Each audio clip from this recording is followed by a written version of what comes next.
BBC is happily reporting that we have something now known as the removal request that Google has been forced to do by the European Union High Court or Supreme Court or wherever it is. This is an old news story, but it's a very disturbing one. It's very, very disturbing indeed. And it has to do with the way the new media works and how people really don't understand the new technology, how it really operates or what it is grown out from. Now, internet is a digital technological extension from what libraries are. The only difference between internet and library is that thanks to the computers, it is now so easy to grab information.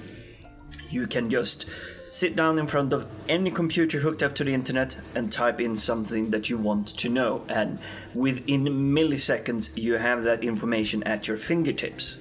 The only thing really slowing the process down now compared to the old books is that we still only have the same means of absorbing the information. We have to read it, it takes a little while to read through and then verify. For those, I should probably clarify that, for those of us that appreciates learning and keeping to the facts and actually reasoning and figuring out if things are true, we do spend a little bit extra time verifying if something is accurate. So now this morning I'm logging on to my usual social media stuff just to check in and see what's going on. Yesterday I was having a rant about BBC failing their own editorial guidelines, and this morning I see BBC joyously reporting the censorship of Google, which means Google is now forced by European Union High Court Supreme ruling law that they must remove links and search results upon requests.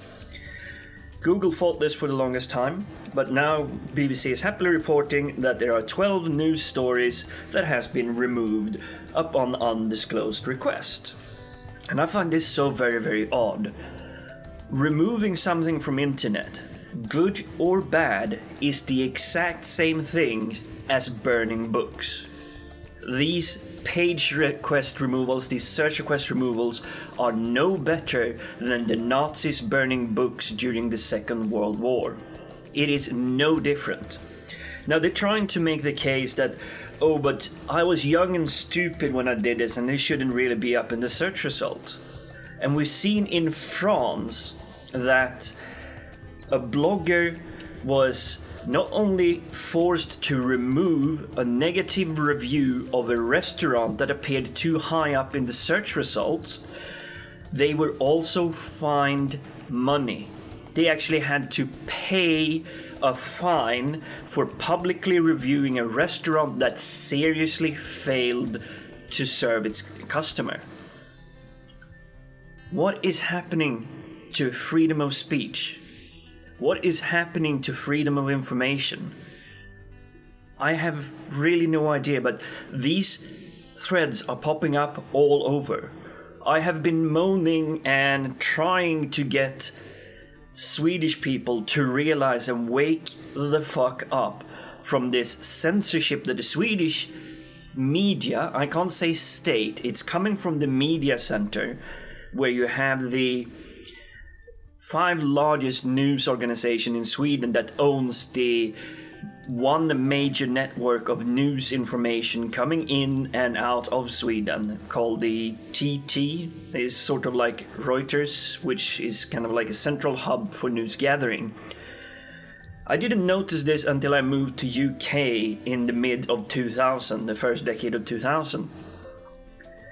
But as soon as I got over here, I noticed that news and information that popped up on any news outlet here in UK, it took between 2 and 3 days before you saw that on any of the major news publications in Sweden.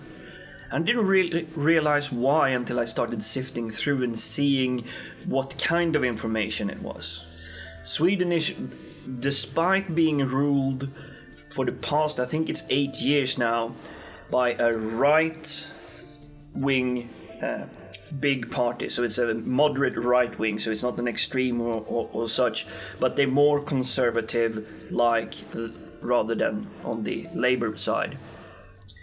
But despite that, Sweden is very much extremely leftist, and I'm saying that as in they don't have a left.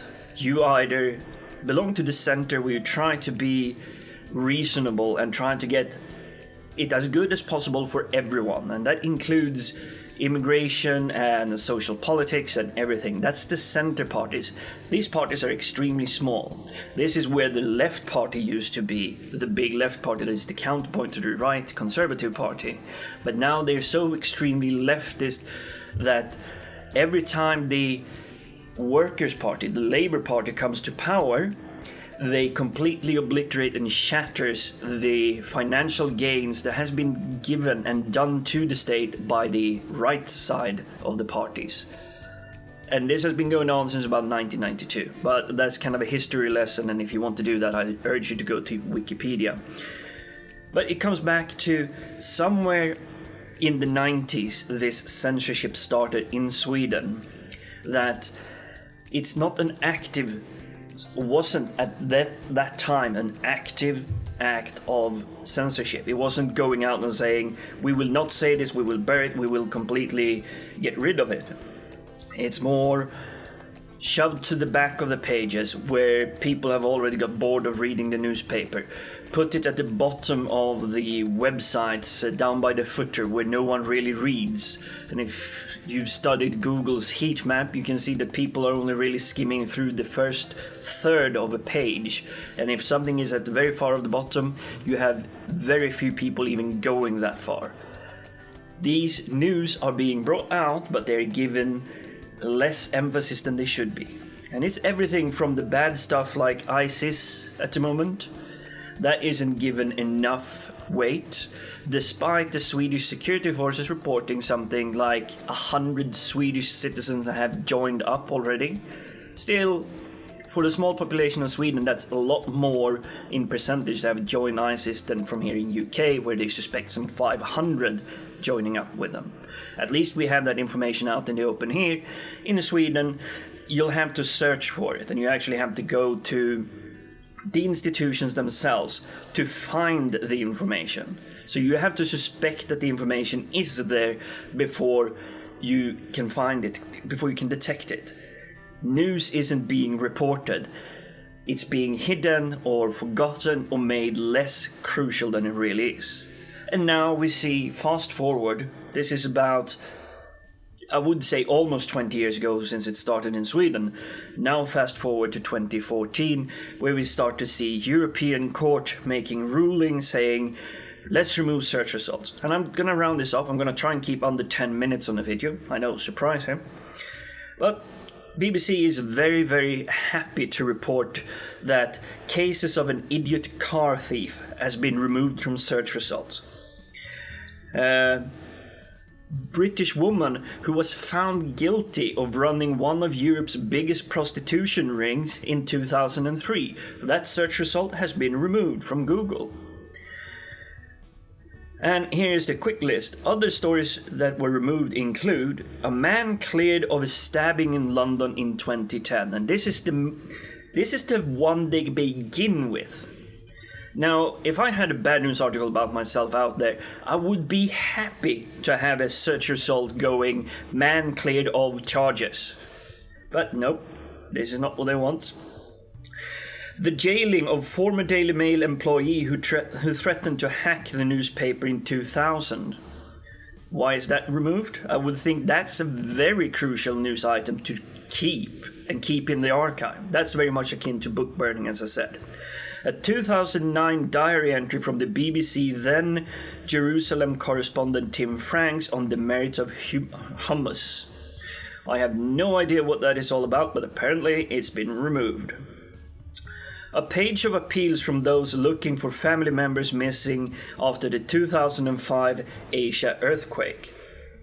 Now, why would you want to remove a missing persons list from the internet? This doesn't really make sense. a selection of readers' comments on the terror threat posed by Al-Qaeda in 2005. This is somewhere where I think this may be good to moderate a little bit, because hate speech is a crime, and I think that is what they're trying to get at here. However, this should not be removed from public eye that people are being stupid. It's the same fault they're doing with the politics in Sweden now, where they're trying to not cooperate with a party that has received 10% of its population's votes, and the only reason they don't want to work with it is because they had tied to old racist organizations. They're still very much anti-immigration. They aren't the brightest and sharpest tool in the box, but they're given a free rein because of the censorship, because people refuse to work with them when it's their democratic duty to do so.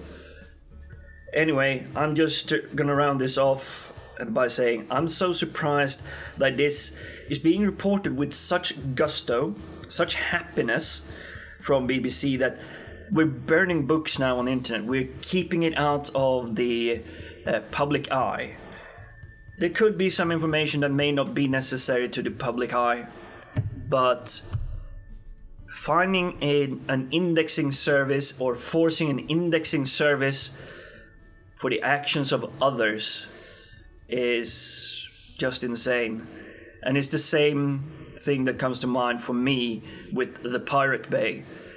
The creators of the indexing service telling you where you can find files are in jail, and they have been fined so much money that it wouldn't even be possible on a high-paying job for their entire family lineage to pay it off before the year 3000.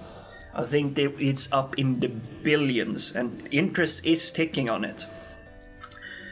Now, I think one of them got jailed into a Danish prison and another was jailed into a Swedish prison. I don't know, but that's a story for another time.